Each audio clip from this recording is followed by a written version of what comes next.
संसद के शीतकालीन सत्र के पहले दिन सदन में पक्ष विपक्ष में दिखी गर्माहट।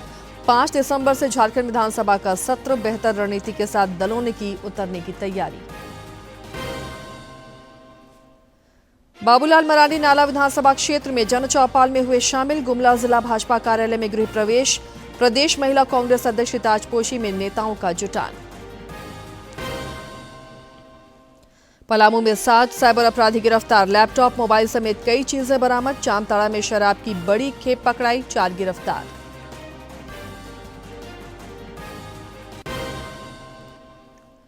और राज्य में और बढ़ेगा ठंड का सितम। आपदा प्रबंधन मंत्री इरफान अंसारी ने अलाव की व्यवस्था और राहत उपायों को लेकर जिलों को दिए निर्देश। 1-1 करोड़ रुपए आवंटित।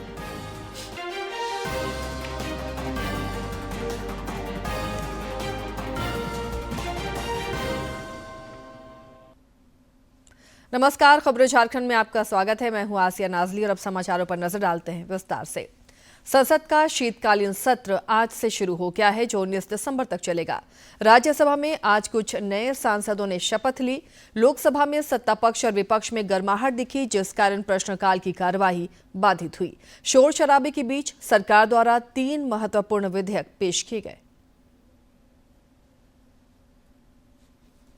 दलों के सांसदों के हंगामे के कारण प्रश्नकाल और शून्यकाल बाधित हुआ। हंगामे के कारण लोकसभा की कार्यवाही को भी 2 बार स्थगित करना पड़ा। हंगामे के बीच ही आवश्यक कागजात सदन के पटल पर रखवाए गए। आज लोकसभा में वित्त मंत्री निर्मला सीतारमण ने विपक्षी सदस्यों की नारेबाजी के बीच ही केंद्रीय उत्पाद शुल्क संशोधन विधेयक 2025 और स्वास्थ्य सुरक्षा से राष्ट्रीय सुरक्षा उपकर विधेयक 2025 पेश किया। मणिपुर जीएसटी दूसरा संशोधन विधेयक भी आज सदन में पेश किया गया। विपक्षी दलों द्वारा हंगामा नहीं थमने पर सदन की कार्यवाही 12:15 पर दोपहर 2 बजे तक के लिए पुनः स्थगित कर दी गई। लोकसभा अध्यक्ष ओम बिरला ने विपक्षी सदस्यों से रचनात्मक भागीदारी निभाते हुए सदन की कार्यवाही चलने देने की अपील भी की। सदन की कार्यवाही शुरू होने से पहले संसद भवन परिसर में प्रधानमंत्री नरेंद्र मोदी पत्रकारों से भी रूबरू हुए। इस दौरान उन्होंने शीतकालीन सत्र के सुचारू संचालन पर जोर देते हुए विपक्ष को पराजय की निराशा से बाहर निकलने की नसीहत दी। श्री मोदी ने कहा कि सदन में ड्रामा नहीं, डिलीवरी होनी चाहिए।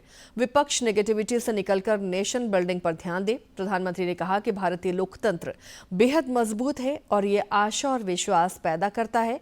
भारतीय अर्थव्यवस्था भी मजबूत हो रही है, जो विकसित भारत की ओर जाने का नया विश्वास जगाती है और नई ताकत देती है। पिछले कुछ समय से हमारे सदन को या तो चुनावी का वार्मिंग अप के लिए उपयोग किया जा रहा है,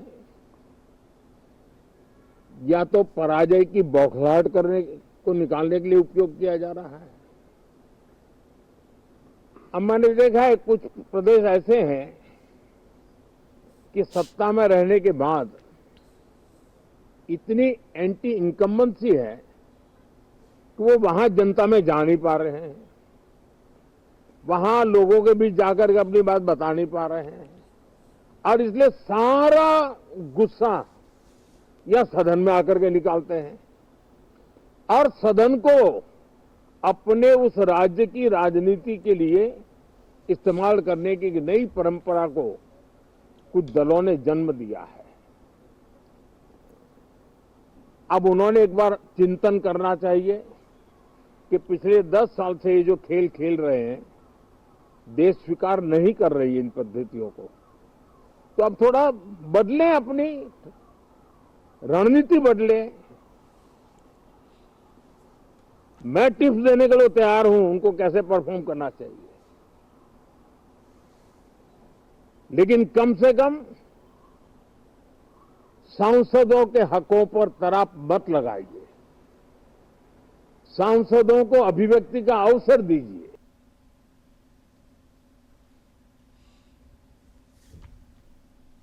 झारखंड विधानसभा का शीतकालीन सत्र 5 दिसंबर से शुरू हो रहा है, जो 11 दिसंबर तक चलेगा।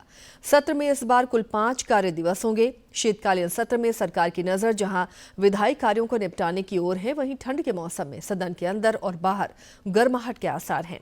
सत्र के सुचारू संचालन के लिए विधानसभा अध्यक्ष रविंद्रनाथ महतो ने 4 दिसंबर को सर्वदलीय बैठक बुलाई है। इससे एक दिन पहले 3 दिसंबर को वे अधिकारियों के साथ उच्च स्तरीय बैठक करेंगे। शीतकालीन सत्र में 8 दिसंबर को हेमंत सरकार चालू वित्त वर्ष का दूसरा अनुपूरक बजट पेश करेगी। सत्र में बेहतर रणनीति के साथ सभी दल उतरना चाहते हैं, इस कारण बैठकों का दौर भी शुरू होने जा रहा है। सत्ता पक्ष की 4 दिसंबर को बैठक होगी। वहीं भाजपा प्रदेश अध्यक्ष बाबूलाल मरांडी ने भी 7 दिसंबर को विधायकों की बैठक बुलाई है, जिसमें सत्र के दौरान रणनीति पर मंथन होगा। भाजपा के प्रदेश अध्यक्ष बाबूलाल मरांडी ने आज जामताड़ा जिला अंतर्गत नाला विधानसभा क्षेत्र का दौरा किया। इस दौरान उन्होंने बाबूपुर गांव में आत्मनिर्भर भारत संकल्प अभियान के तहत आयोजित जन चौपाल में हिस्सा लिया। मौके पर उन्होंने स्थानीय लोगों को स्वदेशी का मंत्र दिया ताकि आत्मनिर्भर और विकसित भारत का सपना साकार हो सके। जन चौपाल में दुमका के पूर्व सांसद सुनील सोरेन समेत अन्य नेता और कार्यकर्ता और स्थानीय जनप्रतिनिधि भी मौजूद रहे। धनबाद के विधायक राज सिन्हा ने निगम क्षेत्र में विकास कार्यों की अनदेखी का आरोप लगाया है। उन्होंने निगम मुख्यालय के मुख्य द्वार पर समर्थकों के साथ धरना दिया और राज्य सरकार पर भी निशाना साधा। श्री सिन्हा ने कहा कि नगर निगम के पास इतना भी बजट नहीं बचा है कि वो शहरी क्षेत्र में छोटे छोटे विकास कार्य भी कर सके। धनबाद विधायक राज सिन्हा ने निगम मुख्यालय के मुख्य द्वार पर समर्थकों संग धरना दिया और निगम की कार्यशैली पर सवाल उठाए। उन्होंने आरोप लगाया कि पिछले कई वर्षों से शहर में न तो सड़कों का निर्माण हो रहा है और न ही नालियों की मरम्मत। श्री सिन्हा ने कहा कि एसीबी जांच का बहाना बनाकर धनबाद नगर निगम पूरी तरह से बेपरवाह हो चुका है, जबकि टैक्स के नाम पर आम नागरिकों से लगातार वसूली की जा रही है। चारों ओर भ्रष्टाचार है, यूजर्स चार्ज लग रहा है लेकिन सफाई नहीं हो रहा। तो उसके खिलाफ हमने बार बार नगर प्रशासक महोदय को हमने चिट्ठी भी दिया, अल्टीमेटम भी दिया। कई एक बार कहने के बाद, लिखने के बाद भी आज तक निर्माण कार्य नहीं हो रहा। इसलिए अंत में मजबूर होकर हम भारतीय जनता पार्टी के कार्यकर्ता यहाँ अनिश्चितकालीन धरना पर बैठे हैं। श्री सिन्हा ने राज्य सरकार पर निशाना साधते हुए कहा कि राज्य का वित्तीय प्रबंधन पूरी तरह से अस्त व्यस्त है। उन्होंने आरोप लगाया कि विभिन्न विभागों से फंड को सरेंडर कर मैया सम्मान योजना में लगाया जा रहा है, जिससे सभी विकास कार्य रुक गए हैं। ये इनके पास पैसा नहीं, खजाना खाली है। सरकार अब देख नहीं रहा, सारे विभाग का पैसा सरेंडर करा लिया। ये नाटक किए, मैया सम्मान लेकर के वोट तो ले लिया, लेकिन जितने वादे किए थे चुनाव के पहले कोई वादा इनका पूरा नहीं हो रहा। धनबाद विधायक ने चेतावनी दी कि यदि उनकी मांगों पर कार्रवाई नहीं हुई तो आंदोलन और तेज किया जाएगा। धनबाद से शरद चंद्र की रिपोर्ट। गुमला स्थित डूमरडीह में भाजपा का नया जिला कार्यालय बनकर तैयार हो चुका है, जहां आज गृह प्रवेश हुआ। इस मौके पर पूर्व केंद्रीय राज्य मंत्री और पार्टी के वरिष्ठ नेता सुदर्शन भगत ने कहा कि प्रधानमंत्री नरेंद्र मोदी की दूरदर्शी सोच के कारण देश के हर जिले में जिला कार्यालय बनाया गया है। उन्होंने बताया कि गुमला में नवनिर्मित इस जिला कार्यालय का पार्टी के राष्ट्रीय अध्यक्ष जेपी नड्डा द्वारा 6 दिसंबर को ऑनलाइन उद्घाटन किया जाएगा। श्री भगत ने भरोसा जताया कि जिला कार्यालय बनने से गुमला में पार्टी नेताओं और कार्यकर्ताओं को सहूलियत होगी और संगठन मजबूती के लिए नई ऊर्जा मिलेगी। और मैं समझता हूं कि इस कार्यालय के बन जाने से और पार्टी के कामकाज में और सुविधा होगी और काम करने में भी बेहतर होगा। और मैं समझता हूं कि पार्टी का काम इस जिले में इस कार्यालय के बन जाने से और बेहतर होगा। महिला कांग्रेस की नवनियुक्त प्रदेश अध्यक्ष रमा खलखो के पदभार ग्रहण करने के सिलसिले में कार्यालय परिसर में आज समारोह आयोजित हुआ। इस दौरान महिला कांग्रेस की राष्ट्रीय अध्यक्ष अलका लांबा, प्रदेश कांग्रेस अध्यक्ष केशव महतो कमलेश, ग्रामीण विकास मंत्री दीपिका पांडे सिंह, स्वास्थ्य मंत्री डॉक्टर इरफान अंसारी सहित कई वरिष्ठ नेता मौजूद रहे। इस मौके पर सभी ने भरोसा जताया कि रमा खलखो के अनुभव का प्रदेश महिला कांग्रेस को लाभ मिलेगा और वे पार्टी को नई ऊंचाइयों तक ले जाने में सफल रहेंगी। को रिप्रेजेंट करते हैं, लेकिन मेयर होने का मतलब है, आप समझिए, आधे लोकसभा का उन्होंने प्रतिनिधित्व किया। रांची जैसे शहर में जहां आबादी सभी तरह के लोगों की है, उन्होंने बिना किसी भेदभाव के, बिना किसी विवाद के सभी का प्रतिनिधित्व बहुत अच्छे से किया। मुझे उम्मीद है कि महिला कांग्रेस को भी एक मजबूत आवाज देने का वो काम करेंगी और साथ ही साथ संगठन की महिलाओं के मान सम्मान को बढ़ाने का, उनकी जिम्मेदारियों को, उनकी उम्मीदों को पूरा करने का काम आपके कार्यकाल में होगा। पाकुड़ में झारखंड सहायक अध्यापक संघर्ष मोर्चा ने राजमहल के सांसद विजय हांसदा को मुख्यमंत्री के नाम एक विस्तृत ज्ञापन सौंपा। संगठन ने कहा कि शिक्षा विभाग द्वारा लागू की गई सेवा नियमावली 1 सितंबर 2025 से प्रभावी है, लेकिन यह व्यवहारिक नहीं है और इसमें कई महत्वपूर्ण बिंदुओं की अनदेखी की गई है। संगठन का कहना है कि राज्य में करीब 62,000 सहायक शिक्षक वर्षों से सेवा दे रहे हैं, फिर भी उनका सेवा निर्धारण लंबित है। इन शिक्षकों ने प्रशिक्षण योग्यता और नियुक्ति संबंधी सभी प्रक्रियाएं पूरी कर ली हैं, लेकिन उन्हें स्थायी सेवा का लाभ नहीं दिया जा रहा। मोर्चा ने मुख्यमंत्री से अनुरोध किया कि न्यायालय के आदेशों के अनुसार सेवा नियमावली 2025 की समीक्षा की जाए और इसे संशोधित किया जाए। उन्होंने मांगे नहीं माने जाने की स्थिति में आंदोलन तेज करने की चेतावनी दी। 2009 के पहले जो आरटीए के हिसाब से 2009 के पहले जो लागू हुआ था, जो 2000 पहले से जो नियुक्ति है उनको ट्रीट नहीं लिया जाए, तो उस हिसाब से हम लोग जो 20 साल से 25 साल से काम कर रहे हैं और अभी टेट का मंडी में कर रहे हैं, तो उस पर हम लोग संसद महोदय के दिए, जो संसद महोदय अपना संसद में इसमें बात को रखे और अपना उसको पुनर्विचार करे कि उस पर मैंने हम लोग को टेट का अनिवार्य को हटाया जाए। जो पुराने बहाली जो पहले हो चुके हैं, फिर उसमें बहुत सारे ऐसे हैं कि जो कि बहुत जल्दी ही रिटायर करने वाले हैं और फिर से इस नए प्रक्रिया में जो है बहुत परेशानी होने वाली है। तो इनका डिमांड है कि ये सदन में मांग उठे और जो है मंत्रालय द्वारा इस पे जो है पुनर्विचार किया जाए। तो मैं इन सभी बिंदुओं को लेकर के क्वेश्चन रेज करने का प्रयास करूंगा, क्योंकि क्वेश्चन फंसने का मसला रहता है कि वो चाहे स्टार्ट क्वेश्चन या अनस्टार्ट क्वेश्चन में आए या नहीं आए, लेकिन उसके बावजूद मैं कोशिश करूंगा कि इन सभी बिंदुओं को अपने लेटर हेड में मंत्री तक पहुंचा करके उनसे एक बार डिस्कस जरूर करूंगा। पलामू के हुसैनाबाद में ऑनलाइन गेमिंग और सट्टा के माध्यम से ठगी करने वाले 7 साइबर अपराधियों को पुलिस ने गिरफ्तार किया है। पुलिस अधीक्षक रेशमा रमेशन ने बताया कि यह अवैध धंधा 3 महीने से चल रहा था। इन अपराधियों के पास से लैपटॉप, टैब, मोबाइल और एटीएम कार्ड समेत अन्य उपकरण बरामद किए गए हैं।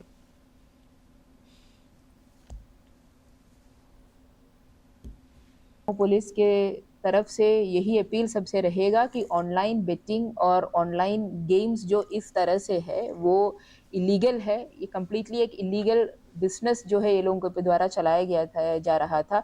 नो कहीं बैंक अकाउंट्स जो है वो अपने सही रजिस्टर नहीं करते थे, ना कंपनीज एक्ट में न कोई जीएसटी है, न कोई इनकम टैक्स रिटर्न फाइल किया जा रहा था, न किसी प्रकार का आरबीआई गाइडलाइंस को जो है फॉलो किया जा रहा था। अवैध और नकली शराब के खिलाफ जामताड़ा पुलिस एक्शन मोड में है। पुलिस ने गोविंदपुर की ओर से आ रहे नकली विदेशी शराब लदे एक ट्रक को जब्त किया है। इसमें 210 पेटी नकली शराब और 78 गैलन स्पिरिट बरामद किया गया। वहीं स्कॉट कर रहे 2 वाहनों से भी 15 पेटी शराब जब्त की गई। कार्रवाई के दौरान पुलिस ने कुल 5,400 अवैध अंग्रेजी शराब की बोतलें जब्त की हैं, जिसका अनुमानित मूल्य 45 लाख रुपए बताया जा रहा है। वहीं 4 तस्करों की गिरफ्तारी के साथ 3 वाहन, 7 मोबाइल और नकदी समेत कई दस्तावेज जब्त किए गए हैं। 78 गैलन स्पिरिट जो है वो लगभग 40 लीटर प्रत्येक गैलन में भरा हुआ है, उसकी भी रिकवरी जब्ती हम लोग के द्वारा किया गया है। कुल मिलाकर के 225 पेटी, जिसमें प्रत्येक पेटी में 24 बोतल शराब है, एक बड़ी खेप हम लोग के द्वारा बरामद किया गया है। इन 3 गाड़ियों में ट्रक का ड्राइवर और 2 छोटी कार, एक होंडे की कार है और एक मारुति सुजुकी की कार है, उनसे हम लोग कुल मिला के 4 लोगों की गिरफ्तारी हम लोग के द्वारा किया गया है।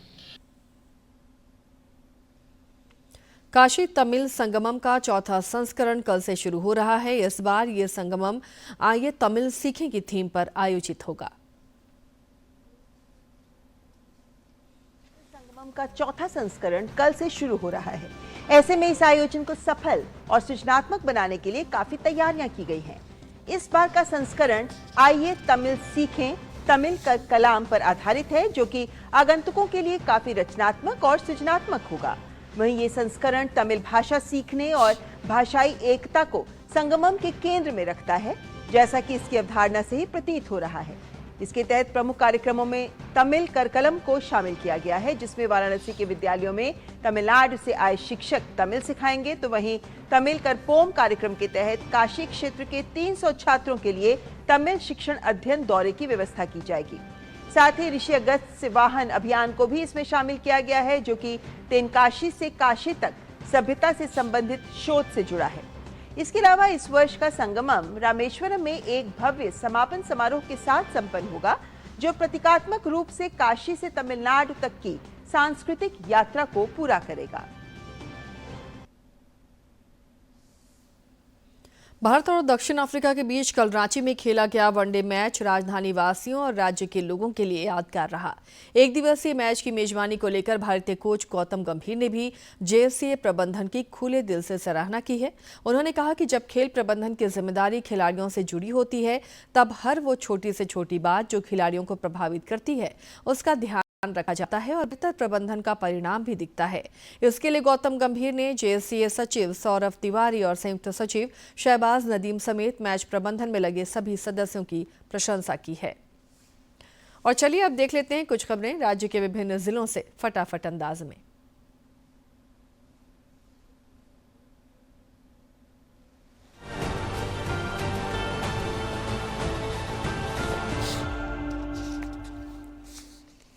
पूर्वी सिंहभूम जिले के मूसाबनी प्रखंड के सुदूर गिभांगा सबर टोला का निरीक्षण कर ग्रामीणों से समस्याओं की जानकारी ली और संबंधित विभागों को त्वरित और प्रभावी कार्रवाई करने का निर्देश दिया।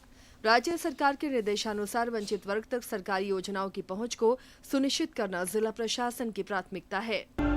पाकुड़ में उपायुक्त ने उत्पाद विभाग के कार्यों की समीक्षा की। अप्रैल में अक्टूबर माह में 105.71% राजस्व प्राप्ति और 65 अभियोगों की जानकारी साझा की गई।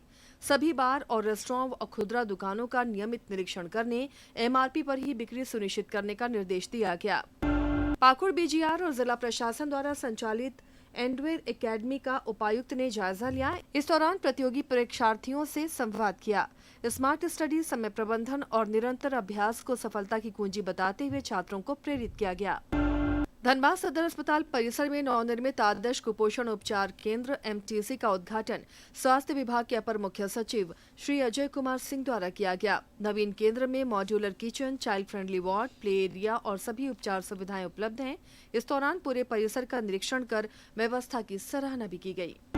राज्य के विकास आयुक्त सह स्वास्थ्य विभाग के अपर मुख्य सचिव अजय कुमार सिंह ने धनबाद सदर अस्पताल और एसएनएमएमसीएच का निरीक्षण किया। पिछले 6 महीने में सदर अस्पताल में साफ सफाई, ओपीडी संख्या और ऑपरेशन में उल्लेखनीय वृद्धि देखने को मिली है। अस्पताल परिसर में पीपीपी मोड पर मेडिकल कॉलेज निर्माण की भी मंजूरी मिल चुकी है, जिससे स्वास्थ्य सुविधाएं और सुदृढ़ होंगी। एसएनएमएमसीएच में सुपर स्पेशलिटी सेवाएं शुरू करने की तैयारी की जा रही है। दुमका जिले में शैक्षणिक एक्सपोजर विजिट के तहत दुमका जिला के 20 छात्र छात्राओं को आईआईटी बॉम्बे का भ्रमण कराया गया। छात्रों ने संस्थान की लैबोरेटरी, कंप्यूटर लैब, लाइब्रेरी देखा और शोधार्थियों से मुलाकात भी की। लातेहार जिले में सड़क दुर्घटनाओं को रोकने और यातायात नियमों का पालन सुनिश्चित करने के उद्देश्य से लातेहार पुलिस के द्वारा बिना हेलमेट और सीट बेल्ट लगाए यात्रा करने वाले लोगों को फूल माला पहनाकर उन्हें ट्रैफिक नियमों के महत्व के बारे में बताया गया।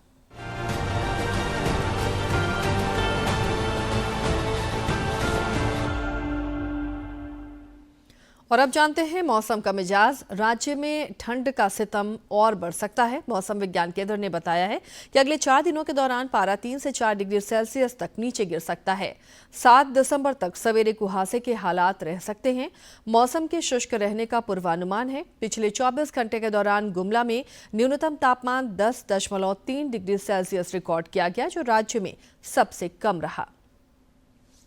इधर राज्य में ठंड के बढ़ते प्रकोप के मद्देनजर आपदा प्रबंधन विभाग पूरी तरह से अलर्ट मोड में है। विभाग द्वारा चौक चौराहे में अलाव की व्यवस्था समेत अन्य राहत उपायों के लिए सभी उपायुक्तों को 1-1 करोड़ रुपए की राशि आवंटित की गई है। स्वास्थ्य और आपदा प्रबंधन मंत्री इरफान अंसारी ने कहा है कि ठंड के बढ़ते प्रकोप के मद्देनजर सभी जिलों में चौक चौराहों पर अलाव की व्यवस्था के साथ ही गरीबों के बीच कंबल वितरण की हिदायत दी गई। राहत उपायों के क्रियान्वयन के लिए सभी उपायुक्त को 1-1 करोड़ रुपए की राशि आवंटित की गई है। हमने 1 करोड़ रुपया भेजा, सभी उपायुक्त को हमने भेजा कि शीतलहरी का प्रकोप जो है उससे बचने के लिए आप लोग अलाव की व्यवस्था हम कर रहे हैं, लकड़ी का व्यवस्था चौक चौराहे पर हम कर रहे हैं, कोयला की व्यवस्था भी हम करवा रहे हैं ताकि चौक चौराहे पर आग जलता रहे, ताकि लोग घर से बचे। और सबसे बड़ा जो आप कार्य बदल के बदल कंबल ब्लैंकेट की एकदम छूट हमने दे दिया, जितना ब्लैंकेट चाहिए ले लीजिए, बिल्कुल चिंता मत करिए। डीसी को निर्देश भी हमने दिया है कि और पैसा चाहिए तो और हम देंगे, लेकिन आपको ये तय करना है कि कोई व्यक्ति हमारे ठंड से नहीं मरे। श्री अंसारी ने कहा कि राज्य की मौजूदा हेमंत सोरेन सरकार गरीबों को लेकर संवेदनशील है और वे ये सुनिश्चित करेंगे कि कोई भी व्यक्ति ठंड से प्रभावित न हो। हमारी सरकार में किसी की जान माल की हानि नहीं होगी, कोई घटनाएं नहीं घटेगी, और स्वास्थ्य मंत्री खुद डॉक्टर है, हम भी मॉनिटरिंग कर ही रहे हैं। रात में चौक चौराहे पर हम खुद जा रहे हैं और देख रहे हैं अलाव की व्यवस्था हुआ है कि नहीं हुआ। हर जगह लोग लाभ ले रहे हैं, अलाव का लाभ ले रहे हैं। राज्य में इस बार ठंड का सितम कुछ अधिक है। ऐसे में बेघर और कमजोर तबकों को इसकी मार से बचाने के लिए तंत्र को तत्पर और संवेदनशील रहने की जरूरत है। रांची से असीम की रिपोर्ट।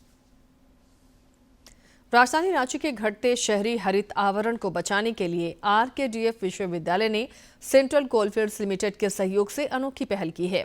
इसे ट्री एम्बुलेंस का नाम दिया गया है। ट्री एम्बुलेंस एक मोबाइल क्लिनिक की तरह काम करती है, जिसमें मिट्टी की गुणवत्ता बढ़ाने वाले उपकरण, जैविक कीटनाशक, विशेष उर्वरक और बीमारी पहचानने वाली तकनीक मौजूद रहती है।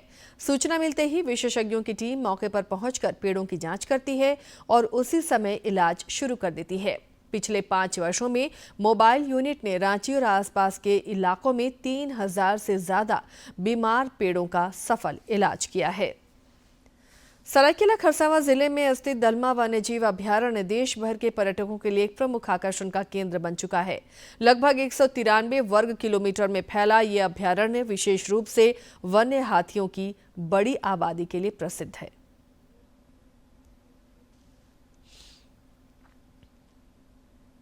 दलमा अभयारण्य मुख्यतः समुद्र तल से 915 मीटर ऊंची दलमा पहाड़ियों के बीच बसा है।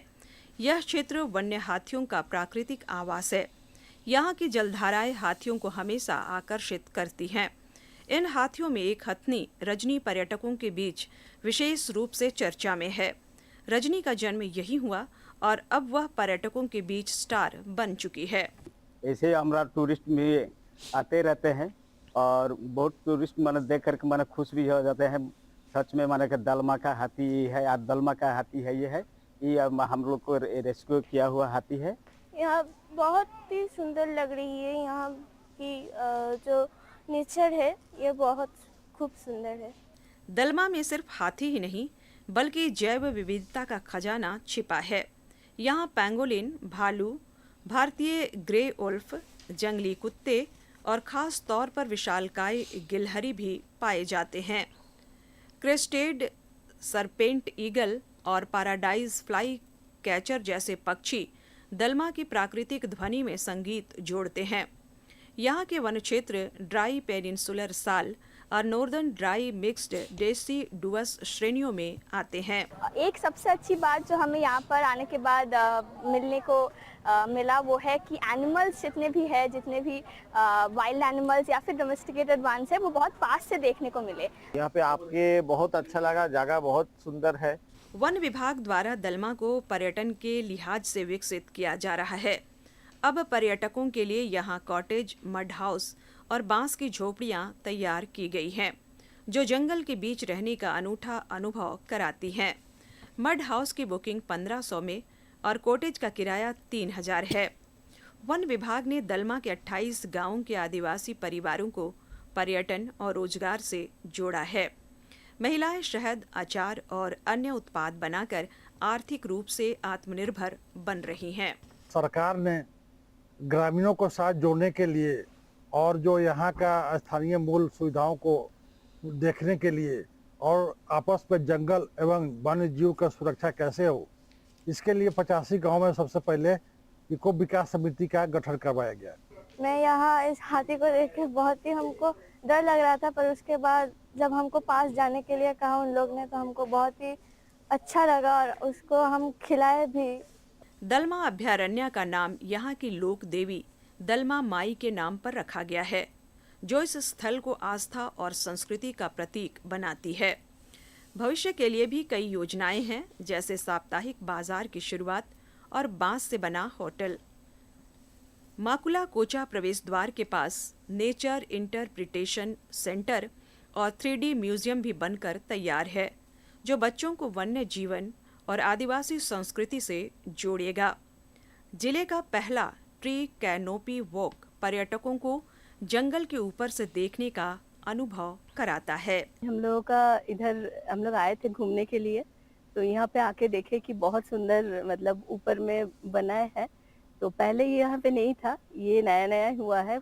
सरायकेला खरसवां का दलमा वाइल्ड लाइफ सेंचुरी अब सिर्फ एक जंगल ही नहीं रहा, ये आज जैव विविधता, जनजातीय संस्कृति और हरित पर्यटन का अनोखा संगम बन चुका है। यहाँ रजनी जैसी हथनियां इंसानों की दोस्त बन रही है और गांव की महिला पर्यटन से आत्मनिर्भरता की मिसाल पेश कर रही हैं।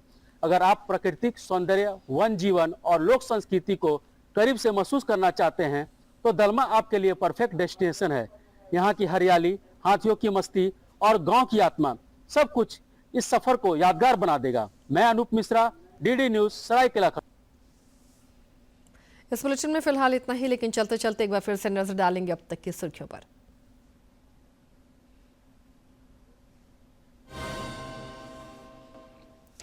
संसद के शीतकालीन सत्र के पहले दिन सदन में पक्ष विपक्ष में दिखी गर्माहट। 5 दिसंबर से झारखंड विधानसभा का भी सत्र, बेहतर रणनीति के साथ दलों ने की उतरने की तैयारी।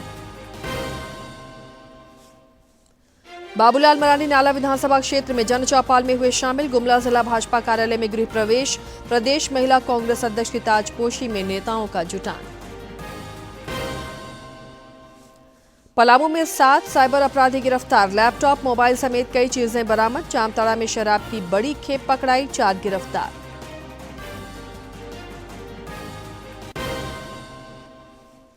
और राज्य में और बढ़ेगा ठंड का सितम। आपदा प्रबंधन मंत्री इरफान अंसारी ने अलाव की व्यवस्था और राहत उपायों को लेकर जिलों को दिए निर्देश। 1-1 करोड़ रुपए आवंटित।